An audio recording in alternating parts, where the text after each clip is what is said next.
Ако изучавате френски език от повече от седмица, вече ви се е наложило да се сблъскате с числата. В началото изглеждат много лесни. 1, 2, 3, 4, 5, 6, 7, 8, 9, 10 приличат на испански, на италиански и си казвате, о, това е лесно.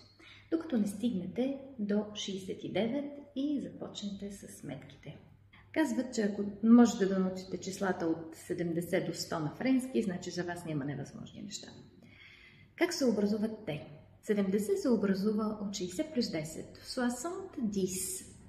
Оттам нататък прибавяте числата от 11 до 19, което означава 71. Не забравяйте, тук е последния път, в който имате между 60 и 11, 72, 73 и така нататък.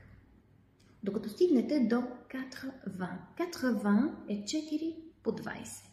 80 на френски буквално е 4 20, затова има S. Но само когато е кръглото число. Ако кажете 80 и нещо, S изчезва. 80 вече няма S на V. Любимото на всички е 90. Тук математиката вече е в своя апогей. 4 по 20 плюс 10.